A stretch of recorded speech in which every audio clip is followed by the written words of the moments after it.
Hello students, welcome back. This is our lecture number 11 of class 11 Computer Science Chapter 2, that is your software concepts. Last class के video में हम लोगों ने operating system के functions को start किया था. मैंने आपको बताया था कि ऑपरेटिंग सिस्टम के बेसिकली 3 फंक्शंस को हम लोग डिस्कस करेंगे. First one is processor management, second one is your memory management and the third one is information management. ठीक है, तो जिसमें हम लोग प्रोसेसर मैनेजमेंट को स्टार्ट किए थे कि प्रोसेसर मैनेजमेंट हमारा क्या होता है. मैंने वहां पे कुछ आपको टर्म्स बताए थे कि क्या होता है, कुछ टर्म्स मैंने आपको बताए थे, साथ ही साथ प्रोसेस स्टेट डायग्राम भी बताया था. प्रोसेसर मैनेजमेंट में क्या हो रहा है, बेसिकली हम लोग क्या कर रहे हैं, जो प्रोग्राम्स हैं, जो एक्टिव प्रोग्राम्स हैं, जो एक्टिव प्रोसेस है, उसको हम लोग क्या कर रहे हैं, सीपीयू एक तरह से हम लोग दे रहे हैं, जिसको हम बोले थे कि सीपीयू शेड्यूलिंग भी हम लोग बोलते हैं, है ना. मतलब रेडी स्टेट से हम लोग लाके क्या कर रहे हैं, बेसिकली किसी भी प्रोसेस को या फिर जिसको हम जॉब भी बोलते हैं, उसको हम लोग क्या कर रहे हैं, सीपीयू प्रोवाइड कर रहे हैं ताकि वो जो भी प्रोसेस है वो उसको कंप्लीट कर सके, उसका एग्जीक्यूशन वो कर सके. तो यहाँ पे बात होती है, तो मैंने आपको यहाँ बताया था कि मल्टी प्रोग्रामिंग का कॉन्सेप्ट हो रहा है. इसका मतलब कि हमारे पास मल्टीपल नंबर ऑफ जॉब्स है या फिर हम प्रोसेस बोल रहे हैं, मल्टीपल नंबर ऑफ प्रोसेसेस हैं और हर एक को सीपीयू चाहिए. और सीपीयू क्या है, सीपीयू को आइडल भी हमको सीपीयू जो है उसको हमेशा कोई ना कोई वर्क होना चाहिए. मतलब कि यहाँ पे हम एक तरह से बात करें तो मान लीजिए हमारे पास P1, P2, P3 नाम से 3 प्रोसेसेस है जो कि क्या है, हमारे एक्टिव प्रोसेस है. ये हमारे एक्टिव प्रोसेस है जो कि मेन मेमोरी में है हमारा. ठीक है, एक्टिव प्रोसेसेस है जो कि हमारे मेन मेमोरी में है. अब इसको हमको क्या करना है, सीपीयू देना है. तो यहाँ पे देखिए मल्टी प्रोग्रामिंग का कॉन्सेप्ट कैसे आ रहा है. तो मल्टी प्रोग्रामिंग क्या है कि more than one active program आपका है, एक साथ बहुत सारा काम सीपीयू कर रहा है, लेकिन आपको यहाँ पे पता नहीं चल रहा है क्योंकि सीपीयू आइडल हम नहीं बैठा रहे हैं. ठीक है, एक एट अ टाइम सीपीयू हमारा क्या हो रहा है, एक ही जॉब को कर रहा है, लेकिन क्या है कि हमको ये पता नहीं चल पाता है कि हमारा काम रुका हुआ है. मल्टी प्रोग्रामिंग में तो ये होता है ना, एक साथ बहुत सारा काम होना. तो यहाँ पे क्या है कि देखिए, जैसे मान लीजिए P1 को सीपीयू अगर मिला और P1 को कोई इनपुट आउटपुट इवेंट करना है, तो उस कंडीशन में क्या होता है, P1 आपका क्या हो रहा था, वेटिंग में चला जा रहा था. और नेक्स्ट में आपका जो P2 प्रोसेस है वो आपका सीपीयू उसको लेके उस पर काम कर रहा था.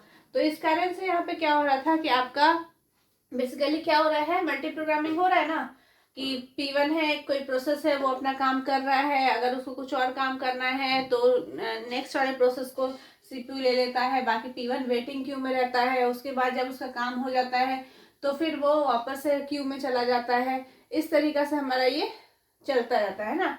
तो मल्टीपल प्रोसेसेस एक साथ हमारे यहाँ पे चल रहे हैं, लेकिन एट अ टाइम एक ही प्रोसेस चल रहा है, लेकिन हमको ये पता नहीं चलता. ये है आपका मल्टी प्रोग्रामिंग का कॉन्सेप्ट.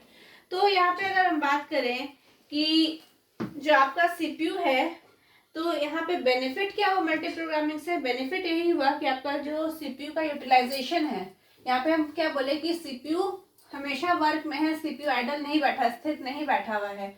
तो इसका मतलब क्या हो गया, बेनिफिट क्या हो गया मल्टी प्रोग्रामिंग का, बेनिफिट ऑफ मल्टी प्रोग्रामिंग क्या हो गया,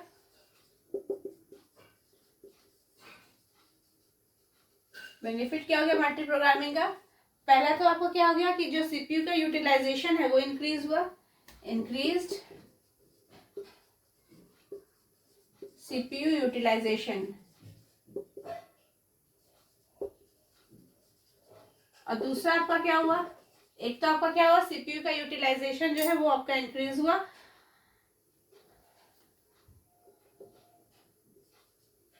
और नेक्स्ट हम बोल सकते हैं कि हायर टोटल जॉब थ्रूपुट. यहाँ पे जो जॉब थ्रूपुट है वो आपका क्या हुआ, higher, higher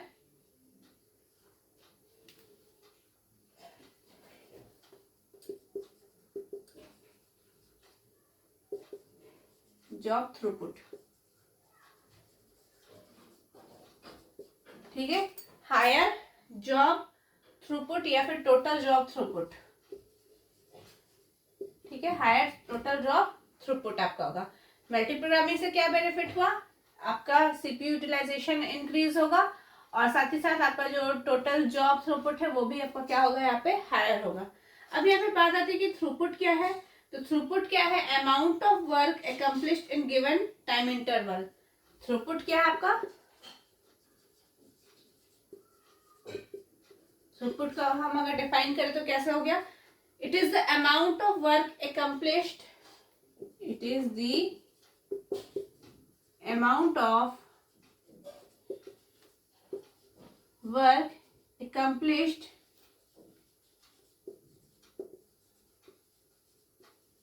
in a given time interval, accomplished in a given time interval,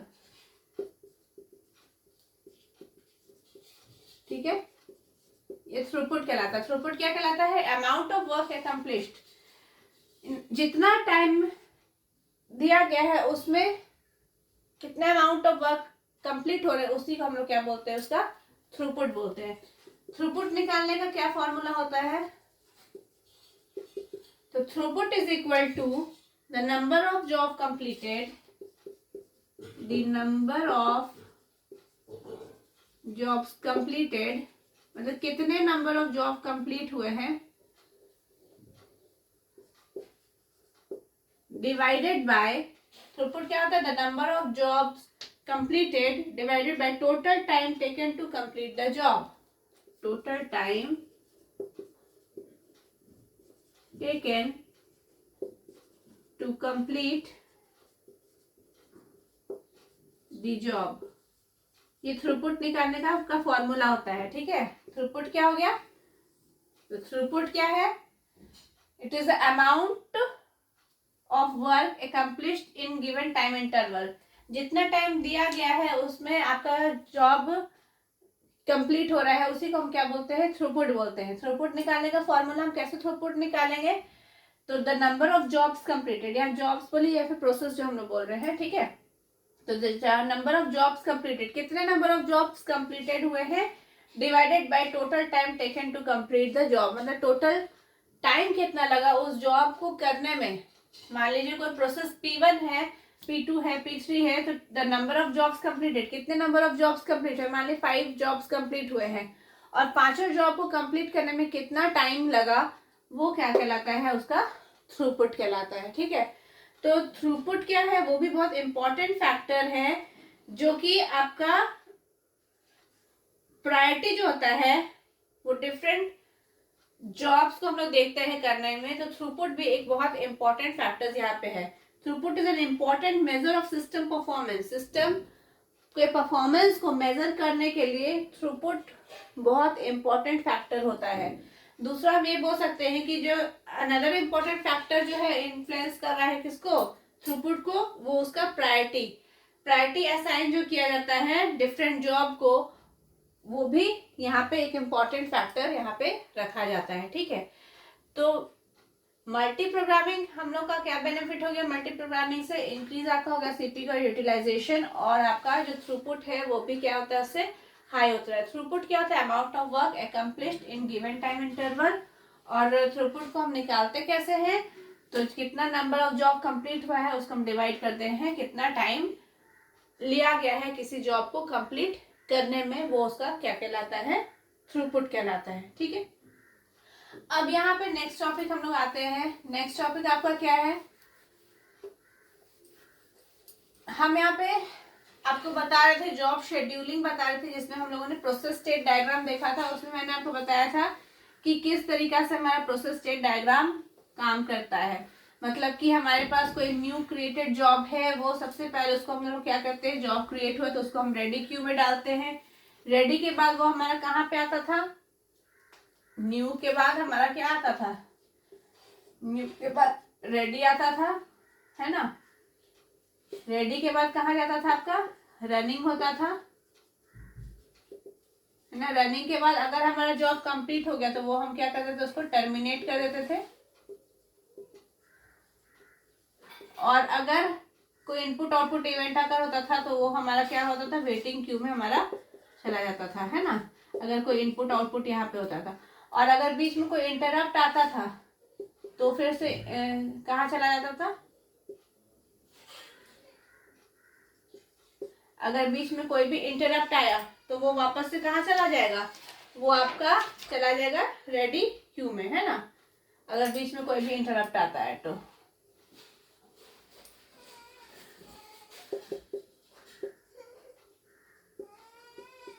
और यहाँ पे इनपुट आउटपुट और इवेंट जो भी आपका होगा, और यहाँ पे इनपुट आउटपुट कंप्लीट, है ना, ऐसे ही था ना आपका। अब यहाँ पे क्या है, देखिए कोई भी जॉब है, न्यू से क्या आ गया रेडी, रेडी से कहाँ जाएगा आपका रनिंग में। अगर कोई इनपुट आउटपुट इवेंट होगा तो उस समय क्या होगा, वो वेटिंग में आएगा, वेटिंग क्यू में जाएगा, और जब इनपुट आउटपुट कंप्लीट हो जाएगा तो वापस से रेडी क्यू में चला जाएगा, ठीक है। और अगर रनिंग स्टेट में है और उस समय कोई बीच में इंटरप्ट आ गया या कोई प्रायोरिटी बेस्ड आपके प्रोसेस आ गया तो उस कंडीशन में वो इंटरप्ट हो जाएगा, फिर वापस से वो जॉब आपका रेडी क्यू में चला जाएगा और वेट करेगा जब तक उसका टाइम नहीं आया, उसको प्रोसेसर नहीं मिले, मतलब सीपीयू नहीं मिले। और अगर आपका जॉब कंप्लीट हो जाता है, वो आपका क्या हो जाता है, टर्मिनेट हो जाता है। यहाँ पे हम आपको कुछ इंपॉर्टेंट टर्म्स बताए थे कि आपका प्रोसेस किसको हम बोलते हैं, तो प्रोसेस किसको बोलते थे हम लोग, program in execution is known as process. जो प्रोग्राम एग्जीक्यूट हो रहा है, एग्जीक्यूशन के लिए रेडी है, उसको हम लोग क्या बोलते थे, प्रोसेस बोलते थे। अब प्रोग्राम क्या हो गया, it is a set of instructions, ठीक है, उसको हम लोग क्या बोलते थे, प्रोग्राम बोलते थे। क्लियर है। अब यहाँ पे चलिए हम लोग कुछ इंपॉर्टेंट टर्म्स देखते हैं।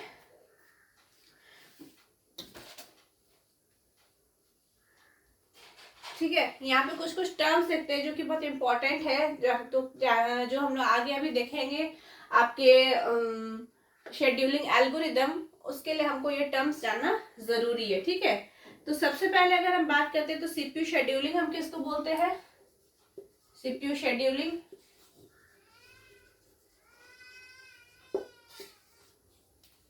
सीपीयू शेड्यूलिंग किसको बोला जाता है, तो सीपीयू शेड्यूलिंग हम किसको बोल रहे थे कि जब हम कोई प्रोसेस को पिक करते हैं, कहाँ से, रेडी से, जब भी हम कोई प्रोसेस को, जैसे मान लीजिए हमारा यहाँ पे कोई प्रोसेस है इसमें रेडी स्टेट में, ठीक है, यहाँ पे रेडी स्टेट में हमारा कोई प्रोसेस है और इसको हम क्या दे रहे हैं, मान लीजिए यहाँ पे सीपीयू दे रहे हैं और काम कंप्लीट हो गया है तो हमारा वो टर्मिनेट हो रहा है, ठीक है, ठीक है।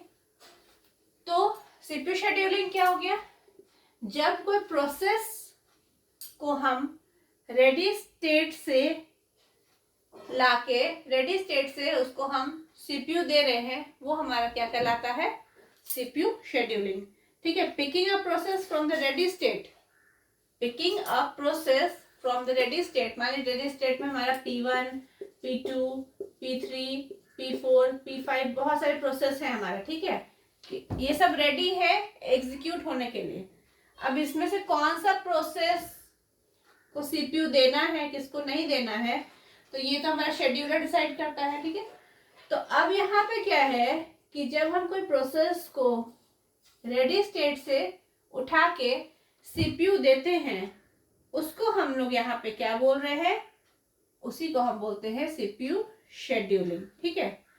तो picking a process from the ready state and give this process to the CPU, हम क्या करें, picking the process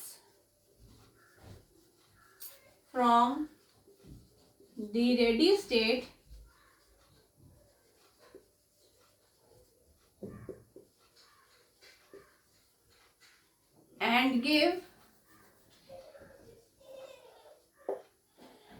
and give this process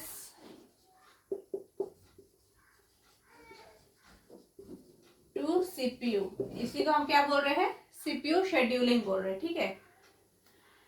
तो यहाँ पे अगर हम बात करें तो जब हमारा कोई प्रोसेस है यहाँ पे अराइव किया जिस समय, जिस टाइम में, तो वो हमारा क्या कहलाता है, अराइवल टाइम, इसको हम क्या बोलते हैं, अराइवल टाइम बोलते हैं। मान लीजिए P1 2 सेकेंड पे अराइव किया, ठीक है, तो वो P1 का क्या हो गया, अराइवल टाइम हो गया। उसके बाद इसको सीपीयू मिला और वो जब जॉब कंप्लीट कर लिया तो वो उसका कंप्लीशन टाइम कहलाएगा, जिसको हम क्या बोलते हैं, सीटी, कंप्लीशन टाइम, ठीक है, कंप्लीशन टाइम बोल रहे हैं। मतलब कोई भी प्रोसेस आया या कोई भी जॉब आया, वो जब जिस टाइम में अराइव किया वो उसका अराइवल टाइम कहलाएगा, और उसको फिर सीपीयू मिल गया, अब उसके बीच में कभी वो वेटिंग स्टेट में है, ठीक है, मान लीजिए कभी वो वेट कर रहा है, कभी रन कर रहा है, फिर कभी वेट कर रहा है, ठीक है। तो ये क्या हो रहा है, कभी अराइवल टाइम हो गया कब, जब आपका प्रोसेस रेडी स्टेट में है, तो जिस टाइम में वो अराइव करेगा वो उसका अराइवल टाइम होगा। और कंप्लीशन टाइम किसको हम बोल रहे हैं, जब कोई प्रोसेस अपना काम कंप्लीट कर लिया, मतलब वो टर्मिनेट हो गया, तो वो उस प्रोसेस का क्या कहलाएगा, कंप्लीशन टाइम कहलाएगा। तो अराइवल टाइम क्या हो गया, process enters the ready state. Arrival time हम किसको बोल रहे हैं, देखिए ये सब इंपॉर्टेंट टर्म है, इसको ध्यान रखिएगा, जो कि शेड्यूलिंग एल्गोरिथम में आपको काम आएगा। अराइवल टाइम हम किसको बोल रहे हैं,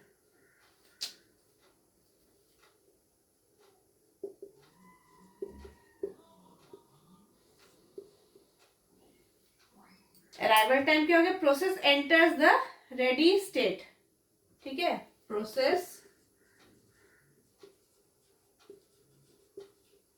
एंटर्स द रेडी स्टेट, ठीक है। मान लीजिए 2 सेकेंड में वो रेडी स्टेट में आया, तो वो उस प्रोसेस का क्या होगा, अराइवल टाइम होगा। उसी तरह हम नेक्स्ट आपको क्या बताए अराइवल टाइम के बाद,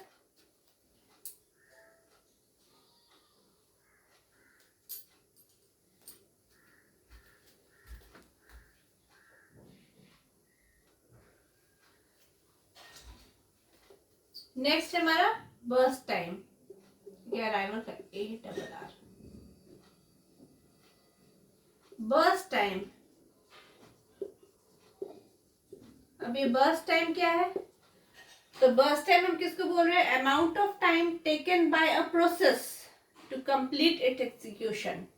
amount of time taken by a process, amount of time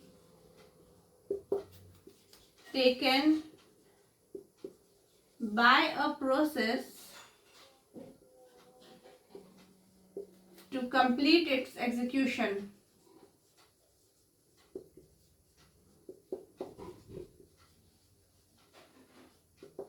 ठीक है, amount of time taken by a process to complete its execution, मतलब कि यहाँ पे हम किसकी बात कर रहे हैं, सीपीयू टाइम की। इसके अंदर वेटिंग टाइम को इंक्लूड नहीं किया जाता, ठीक है, बर्स्ट टाइम में वेटिंग टाइम को हम इंक्लूड नहीं करते हैं। तो बर्स्ट टाइम क्या हो गया, amount of time taken by a process to complete its execution. कितना टाइम किसी प्रोसेस को लगेगा एग्जीक्यूशन कंप्लीट करने में, उसको हम क्या बोलते हैं, बर्स्ट टाइम, या बर्स्ट टाइम को हम एग्जीक्यूशन टाइम ही बोलते हैं। मतलब कितना टाइम लग रहा है किसी प्रोसेस को एग्जीक्यूट करने में, मतलब उसका जो सीपीयू टाइम है। मान लीजिए 2 सेकेंड का ही काम था, वो 2 सेकेंड में वो जॉब आपका कंप्लीट हो गया। कोई जॉब हो सकता है 5 सेकेंड का हो, कोई हो सकता है 2 सेकेंड का हो, कोई हो सकता है 1 सेकेंड का भी हो। कहने का मतलब जितने अमाउंट ऑफ टाइम लग रहे हैं किसी भी प्रोसेस को कंप्लीट होने में, उसको हम क्या बोल रहे हैं, उसका बर्स्ट टाइम। बर्स्ट टाइम को हम क्या बोलते हैं, एग्जीक्यूशन टाइम भी बोलते हैं, ठीक है, मतलब कितना टाइम उसको लग रहा है एग्जीक्यूट होने में। क्लियर है, arrival time and burst time समझ में आया। अराइवल टाइम क्या है, process enters the ready state. जब कोई प्रोसेस रेडी स्टेट में आ रहा है तो उसको हम क्या बोलते हैं, अराइवल टाइम। और जब ये प्रोसेस सीपीयू को मिल गया, मान लीजिए कोई P1 प्रोसेस है, ठीक है, वो 2 सेकेंड उसका अराइवल टाइम है, ठीक है, 2 सेकेंड में आया।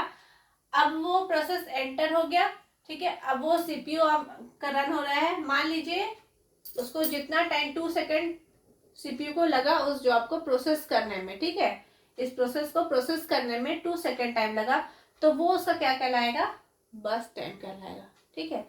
मतलब कितना टाइम लग रहा है सीपीयू को उस जॉब को कंप्लीट करने में, वही उसका क्या होता है, बर्स्ट टाइम कहलाता है। Next, third, completion time. Next है आपका कंप्लीशन टाइम। कंप्लीशन टाइम में क्लियर है, अभी हम आपको बताए थे प्रोसेस जो आपका कंप्लीट हो रहा है, प्रोसेस इज कंप्लीटेड। प्रोसेस जब आपका पूरा एग्जीक्यूशन कंप्लीट कर लिया, मतलब टर्मिनेट हो गया, वो उसका कंप्लीशन टाइम कहलाएगा। जैसे यहाँ घुसा तो अराइवल टाइम, यहाँ पे कंप्लीट हो गया तो ये इसका क्या कहलाएगा, आपका कंप्लीशन टाइम कहलाएगा। क्लियर है। नेक्स्ट है आपका टर्न अराउंड टाइम। फोर्थ है टर्न अराउंड टाइम। ठीक है, इसको हम शॉर्ट में लिखा है TAT, टर्न अराउंड टाइम। अब ये टर्न अराउंड टाइम क्या है, तो completion time minus arrival time को हम बोलते हैं टर्न अराउंड टाइम। तो यहाँ turn around time is equal to completion time, short में लिख दे रहे हैं completion time minus arrival time, उसको हम क्या बोलते हैं, टर्न अराउंड टाइम। ठीक है, ये ध्यान रखिएगा, इस फॉर्मूला को यूज आएगा, completion time minus arrival time. इसका मतलब कोई प्रोसेस है वो कितना टाइम पे कंप्लीट हुआ और कब अराइव हुआ। मान लीजिए कोई प्रोसेस है, उसको कंप्लीट होने में 5 सेकेंड लगा, ठीक है, 5 सेकेंड लगा कंप्लीट होने में, और वो अराइव हुआ था मान लीजिए 2 सेकेंड पे। ठीक है, तो 5 - 2 = 3 सेकेंड, इसका क्या कहलाएगा, इसका टर्न अराउंड टाइम कहलाएगा। क्लियर है। नेक्स्ट है आपका रिस्पॉन्स टाइम।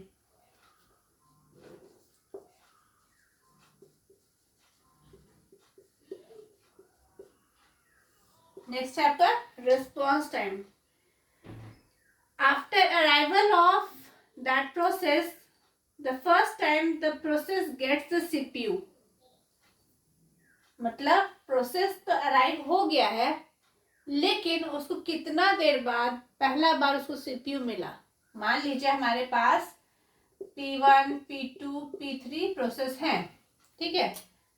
P1 अपना काम कर रहा है, वो एग्जीक्यूट हो रहा था, वो मान लीजिए अराइवल टाइम इसका 1 है, इसका अराइवल टाइम 2 है, इसका अराइवल टाइम मान लेते हैं 4 है। ठीक है, मतलब ये आगे आपका रेडी स्टेट में है। अब रिस्पॉन्स टाइम क्या हो गया, प्रोसेस जो है, अब P1 काम कर रहा है तो P2 तो बैठा हुआ है उस समय, तो कितना देर बाद उसको CPU पहला बार मिला, वो उसका क्या कहलाता है, आपका रिस्पॉन्स टाइम कहलाता है। क्लियर है। After arrival of that processes, after arrival of that processes, after arrival of that processes, the first time that process get the first time that process gets the CPU।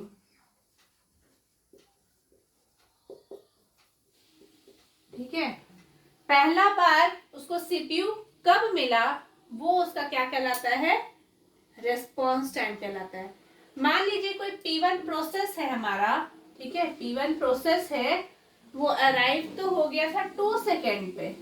ठीक है, ये 2 second पे arrive हो गया था, मतलब ready state पे आ गया था, लेकिन उसको जो CPU है, वो CPU कब मिला, मान लीजिए 15 सेकेंड पे मिला।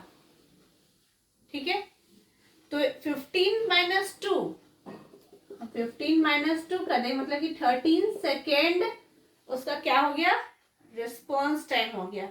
मतलब कि उसको 13 सेकेंड के बाद उसको क्या हुआ, CPU पहला बार मिला। ये उसका क्या कहलाता है, रिस्पॉन्स टाइम कहलाता है। किसका, कोई भी प्रोसेस का। तो after arrival of that processes, the first time, ध्यान रखिएगा, पहला बार उस प्रोसेस को CPU कब मिला, वो उसका क्या कहलाता है, रिस्पॉन्स टाइम कहलाता है। क्लियर है। तो arrival time, burst time, completion time, turn around time and response time समझ में आ गया। एक और है, वो है आपका वेटिंग टाइम। तो व्हाट इज वेटिंग टाइम, तो turn around time minus burst time हम कर देंगे तो वो उसका क्या कहलाएगा, वेटिंग टाइम कहलाएगा। नेक्स्ट क्या है, waiting time. Waiting time is equal to क्या होगा आपका, turn around time minus burst time कर देंगे तो वो क्या कहलाएगा, उसका वेटिंग टाइम कहलाएगा। ठीक है, किसी भी प्रोसेस का वेटिंग टाइम क्या हो गया, जब हम टर्न अराउंड टाइम में माइनस कर देंगे बर्स्ट टाइम को, वो उसका क्या कहलाएगा, वेटिंग टाइम कहलाता है। तो ये सब टॉपिक आपको क्लियर हो गया, ये सब क्या क्या है, अराइवल टाइम किसको बोल रहे हैं, बर्स्ट टाइम किसको बोल रहे हैं, कंप्लीशन टाइम किसको बोल रहे हैं, टर्न अराउंड टाइम किसको बोल रहे हैं, रिस्पॉन्स एंड वेटिंग टाइम। ये सब टर्म्स को ध्यान रखिएगा कि क्या क्या होता है। अब यहाँ पे देखिए बात आती है कि हम ये क्यों बताएं, तो ऑब्वियसली कुछ तो काम होगा। तो जब हम यहाँ पे जॉब शेड्यूलिंग की बात करते हैं तो हम लोगों ने प्रोसेस स्टेट डायग्राम तो देख लिया, उसमें क्या होता है, प्रोग्राम्स क्या होता है, प्रोसेस क्या होता है। तो बहुत सारे फैक्टर्स जो होते हैं, ठीक है, many factor determines which scheduling technique should be used in order to have best possible result. अब यहाँ पे हम लोग जो पढ़ने वाले हैं वो पढ़ने वाले हैं शेड्यूलिंग एल्गोरिदम पढ़ने वाले हैं। अब इस शेड्यूलिंग एल्गोरिदम हम क्यों पढ़ रहे हैं, क्यों इसको देख रहे हैं, तो बेसिकली हम शेड्यूलिंग इसलिए हम देख रहे हैं कि बहुत सारे यहाँ पे देखा जाए तो फैक्टर्स हैं जो कि ये बताते हैं कि कौन सा शेड्यूलिंग टेक्निक अच्छा होगा। अब शेड्यूलिंग टेक्निक अच्छा कौन सा होगा, मतलब यहाँ पे तो देखिए हम पढ़ रहे हैं ये सब टर्म्स, तो हम आपको बताया कि ये टर्म्स होते हैं, लेकिन इसमें कौन सा क्या चीज अच्छा होना चाहिए, क्या नहीं होना चाहिए, जिससे कि हमारा क्या है, देखिए सीपीयू को हमको आइडल नहीं बैठाना है, सीपीयू का हमको बेटर यूटिलाइजेशन करना है। ऐसा नहीं कि हम मेरा बहुत सारा प्रोसेस लाइन में लगा हुआ है, क्यू में लगा हुआ है और सीपीयू इतना स्लो है, या फिर सीपीयू हमारा हम उसको प्रोसेस दे ही नहीं रहे, वो काम ही नहीं कर रहा, वो आइडल बैठा हुआ है। नहीं, यहाँ पे हमको ऐसा यूजर को फील होना चाहिए कि यहाँ पे मल्टी प्रोग्रामिंग हो रहा है, मतलब हम एक साथ मल्टीपल टास्क को कर रहे हैं लेकिन हमको पता भी नहीं चल रहा है। तो कौन सा शेड्यूलिंग एल्गोरिदम होगा जो कि बेस्ट होगा, जिससे सीपीयू का यूटिलाइजेशन बेटर हो सके। तो उसके लिए कुछ चीजें हैं जो कि होना जरूरी है। तो उसको हम लोग देखते हैं कौन कौन से फैक्टर होते हैं, कुछ क्राइटेरिया होता है जिसपे क्या होता है, आपका सीपीयू का जो यूटिलाइजेशन होता है वो आपका बेटर हो सके। ठीक है, many factor determines which scheduling technique should be used in order to have best possible result, मतलब हम ऐसा क्या करें जिससे हमको बेस्ट रिजल्ट मिल सकता है। तो यहाँ पे देखिए, तो जब भी हमको शेड्यूलिंग एल्गोरिथम देखेंगे तो उसमें क्या क्या फैक्टर्स जो होते हैं वो, जिससे कि हमारा बेस्ट पॉसिबल रिजल्ट मिल सके जब हम शेड्यूलिंग करें, तो उसको हम लोग अब यहाँ पे देखते हैं।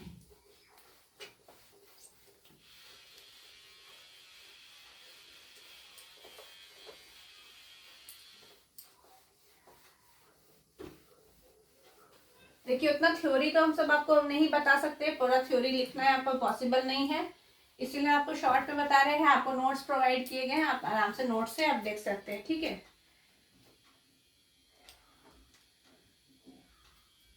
हम आपको क्या बताए कि बहुत सारे फैक्टर्स होते हैं जो कि ये बताते हैं कि कौन सा शेड्यूलिंग टेक्निक आपका बेस्ट होगा जो कि बेस्ट पॉसिबल रिजल्ट मिले। तो कौन कौन सा क्राइटेरिया फॉलो करना चाहिए किसी भी शेड्यूलिंग एल्गोरिथम को, तो द criteria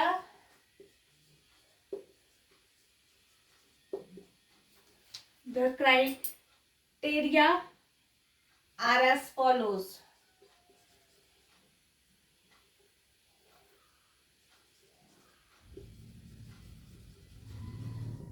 कौन कौन से क्राइटेरिया है, सबसे पहला जो है सीपीयू यूटिलाइजेशन। हम आपको क्या बताएं कि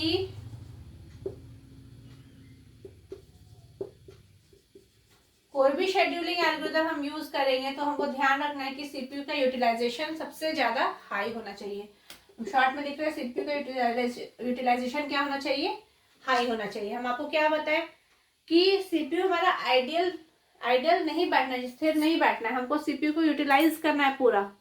तो कोई भी शेड्यूलिंग एल्गोरिदम हम बनाएंगे या देखेंगे तो उसमें हमको ये चीज़ का ध्यान रखना होगा कि सीपीयू हमारा उसका यूटिलाइजेशन हमेशा हाई रहे, ऐसा नहीं कि लो रहे कि सीपीयू बैठा हुआ है। ठीक है, नेक्स्ट है turn around time. Turn around time, turn around time हमेशा क्या होना चाहिए, लेस होना चाहिए। ठीक है, सीपीयू का यूटिलाइजेशन हाई होना चाहिए और टर्न अराउंड टाइम क्या होना चाहिए, लेस होना चाहिए। नेक्स्ट हम बात करें वेटिंग टाइम, तो वेटिंग टाइम भी आपका क्या होना चाहिए, आप खुद सोचिए। वेटिंग टाइम हाई तो नहीं होना चाहिए, लेस होना चाहिए। मान लीजिए कोई प्रोसेस है P1 है, वो प्रोसेस बहुत सारे प्रोसेसेस है P1, P2, P3 इस तरह से प्रोसेस हैं। अब P1 अपना वो सीपीयू उसको मिल गया है P1 को, ठीक है।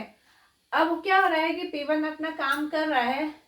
अब ऐसा तो नहीं होना चाहिए ना कि P2 एकदम बैठा ही हुआ है तो बैठा हुआ है। P1 मान लीजिए इसको 10 सेकेंड तक काम करना था, 10 सेकेंड तक ये काम अपना करके ही हटेगा तब P2 को मिलेगा, फिर P3 को मिलेगा। तो वेटिंग टाइम बहुत ज़्यादा नहीं होना चाहिए, मतलब ऐसा फील होना चाहिए कि हर एक प्रोसेस अपना काम करते जा रहे हैं और हमको पता भी नहीं चल रहा है। ऐसे जस्ट समझ लीजिए कि हम यहाँ पे अगर बात करते हैं कि हाँ कोई क्लास है, उस क्लास में मान लीजिए 10 स्टूडेंट्स है और एज अ टीचर हम उस क्लास में गए। अब हर एक स्टूडेंट के पास कुछ क्वेश्चंस है, मान लीजिए हर एक के पास 5 क्वेश्चंस हैं, ठीक है। अब वो 5 क्वेश्चंस जो है, मान लीजिए अगर हम हर एक स्टूडेंट, मान लीजिए स्टूडेंट 1, हम बोले कि स्टूडेंट 1 से लेके जितने भी 10 स्टूडेंट है सभी का क्वेश्चन हम सॉल्व करेंगे। अब सबके पास 5 क्वेश्चन है, तो हम अगर स्टूडेंट 1 के पास अगर हम है तो उसका 5 क्वेश्चन अगर हम सॉल्व करेंगे तो सोचिए जो 10th वाला जो स्टूडेंट है उसका नंबर कब आएगा, बहुत टाइम हो जाएगा, ठीक है। तो हमको वो तो मतलब बैठा हुआ है, यूजलेस बैठा हुआ है, उसका कोई काम ही नहीं है।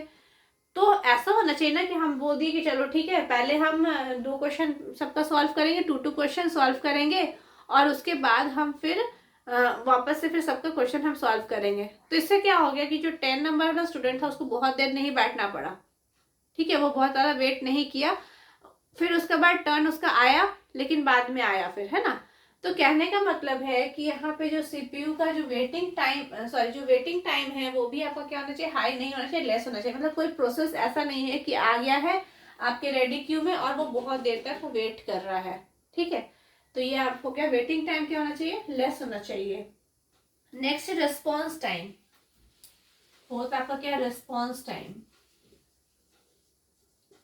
रिस्पॉन्स टाइम क्या होना चाहिए आपका, तो रिस्पॉन्स टाइम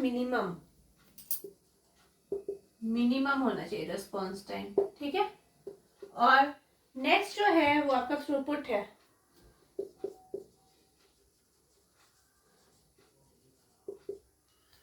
अब थ्रूपुट क्या हो गया, तो नंबर ऑफ आउटपुट पर टाइम, तो ये क्या होना चाहिए आपका, मैक्सिमम, ठीक है। तो ध्यान रखिए कि ये सब जो कुछ टर्म्स हैं, ये टर्म्स आपको ध्यान रखना है, जिससे क्या हो सकता है कि आपका जो हम जो भी सीपीयू शेड्यूलिंग पढ़ेंगे, शेड्यूलिंग एल्गोरिथम पढ़ेंगे, तो ये सब चीज अगर किसी का सही हो, तो मतलब सीपीयू यूटिलाइजेशन हाई निकले, टर्न अराउंड टाइम लेस निकले, वेटिंग टाइम लेस हो, आपका रिस्पॉन्स टाइम मिनिमम हो, थ्रूपुट मैक्सिमम हो, तो वो आपका जो शेड्यूलिंग एल्गोरिथम है वो बेस्ट कहलाएगा। क्लियर है। तो ये सब कुछ टर्म्स से ध्यान रखिएगा। अब नेक्स्ट वाले क्लास में हम लोग जो आपके शेड्यूलिंग एल्गोरिथम्स है उसको डिस्कस करना स्टार्ट करेंगे। तो आज के लिए इतना ही, थैंक यू।